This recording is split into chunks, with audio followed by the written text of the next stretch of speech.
Hey everyone, so today we're going to be working on evaluating limits analytically. So prior to this, you guys have looked at graphs, we've looked at numerically using our calculators. So now we're just going to try a different version here, which is algebraically, and as well as talking about properties of limits. So let's get started. So if we are simply looking at a limit with x approaching some number, and we know that this function is continuous, okay, so a log function is continuous. The easiest way to evaluate this limit is simply just to directly substitute in the value of 5, okay? So we're going to just try this out. We're going to plug in 5, so now we have log base 3 of 14 minus 5, which is log base 3 of 9. And if you guys forgot about logs, remember from Algebra 2, 3 to what power is 9? 3 to what power is 9? That would be 3 squared. So your final answer there is 2.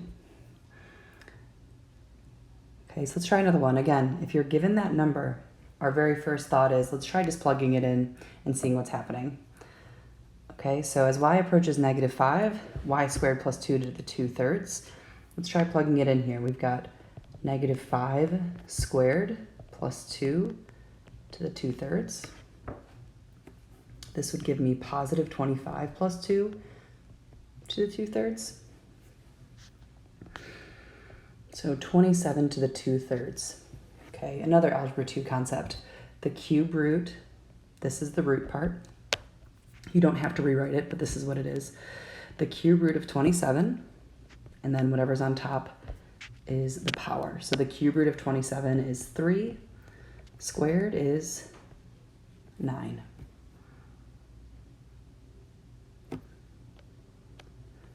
Okay, let's try one more. We're going to throw in some logs and trig here.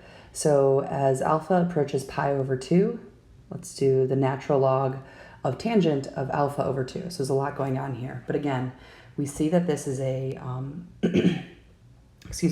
logs are a continuous function.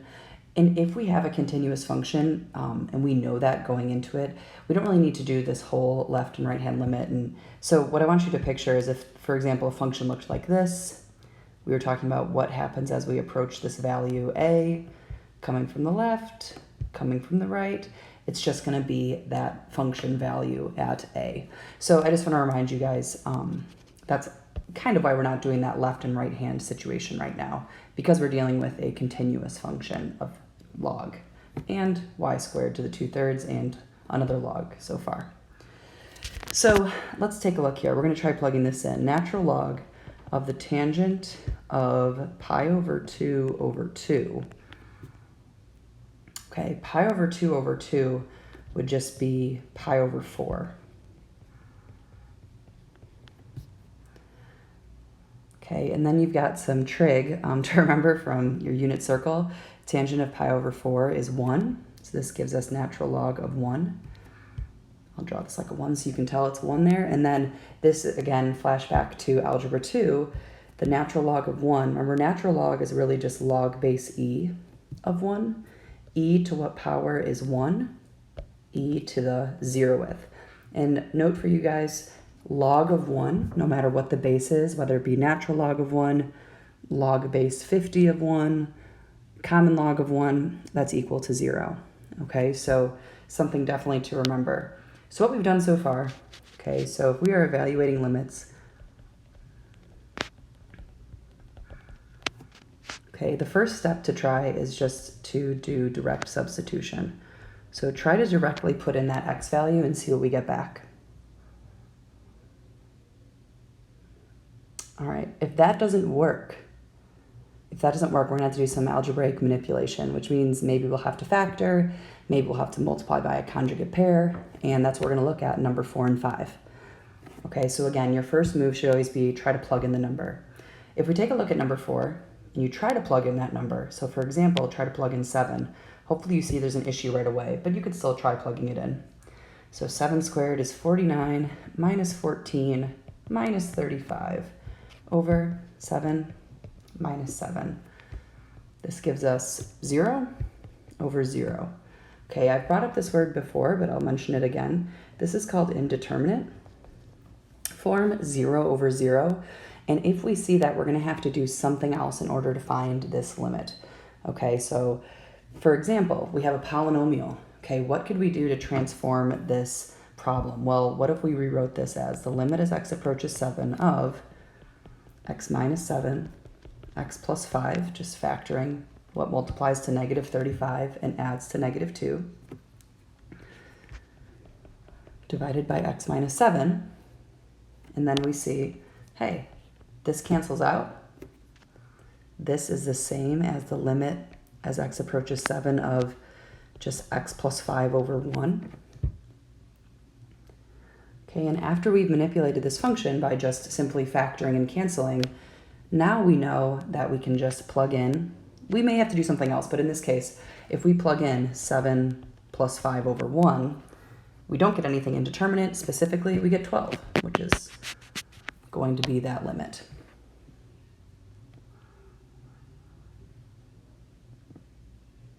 Okay, and so let's try number 5.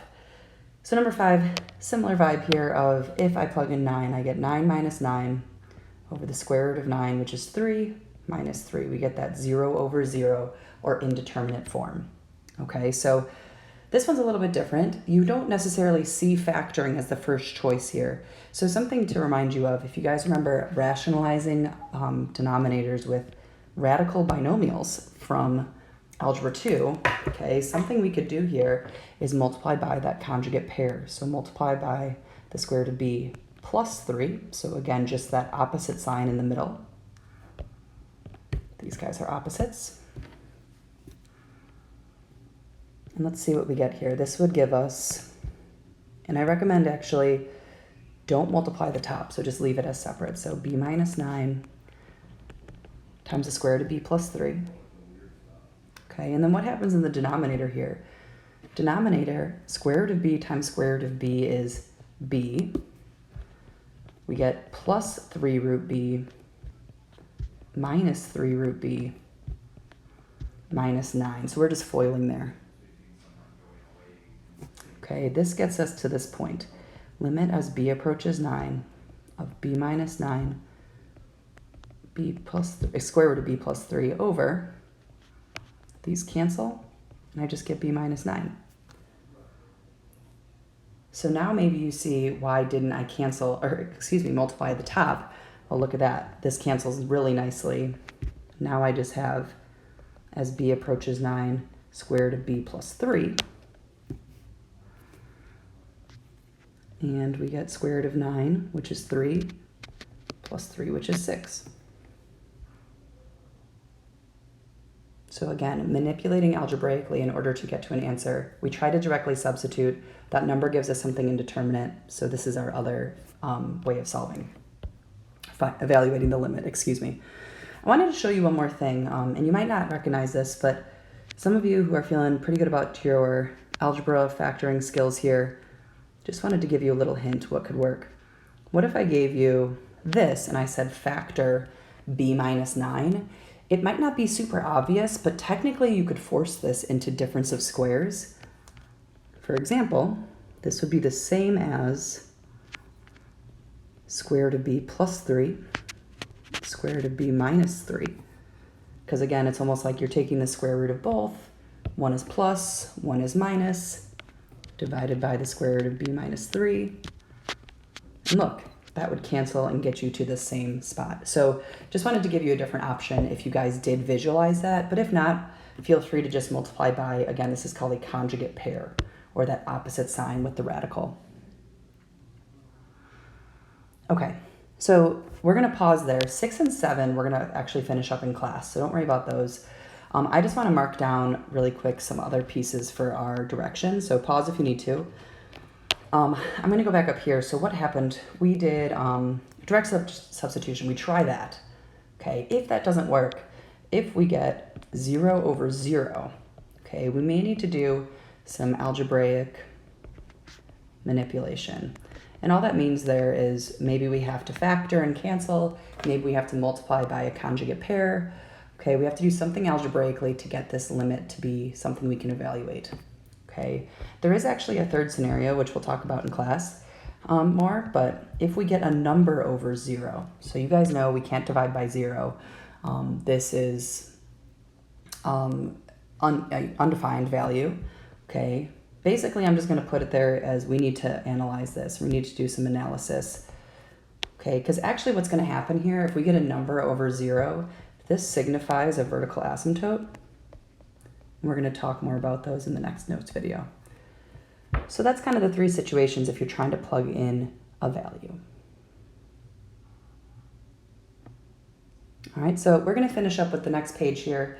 We're going to work on some properties of limits. And the nice thing about these properties is actually they're pretty self-explanatory here. So here they are. You don't need to memorize them. You don't need to, jot them down. I really think they'll become quite obvious because we have the limit. If we have a limit and we add 2 functions, we can do the limit of the first plus the limit of the second. Same with subtraction.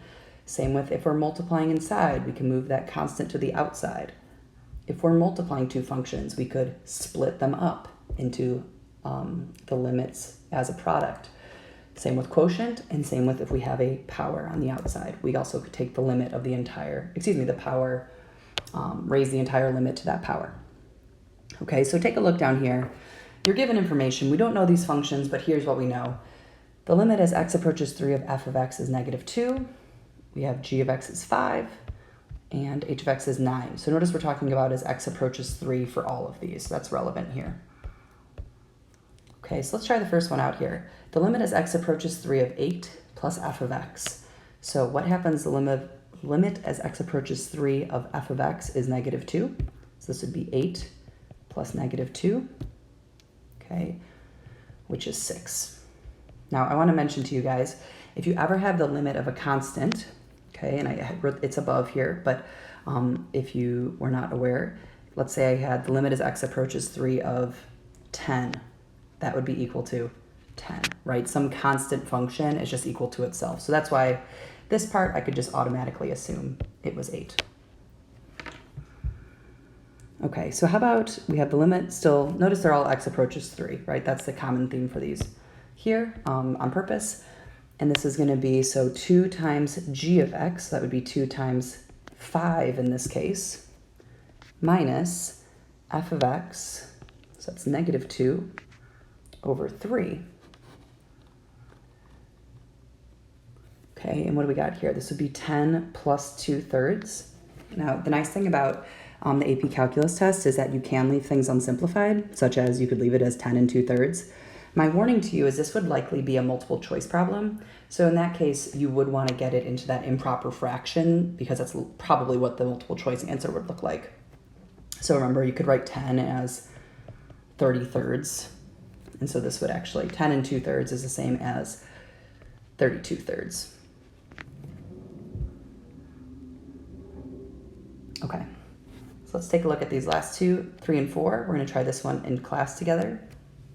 So number 3 says negative f of x, which would be, so -2 times the square root of h of x, which is 9. And again, I'm getting all this information from right here. And that would give us +2 times 3, which is 6.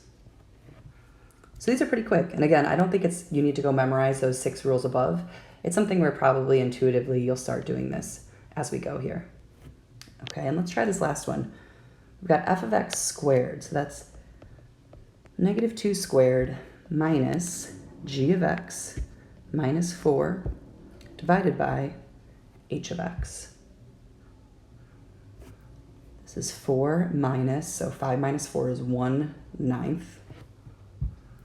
Same thing with number 2. You can technically leave this as 4 minus 1/9 or 3 8/9, but I would personally rewrite this. So you could rewrite 4 if you want this to be 9ths. This would be 36/9. Multiply by 9 over 9. 36 minus 1 is 35/9. Okay, and if you're struggling with those fractions, just brush up on combining fractions there. Okay, so we're going to save the last problem there for class, but besides that, please let me know if you have any questions, and thanks so much for watching.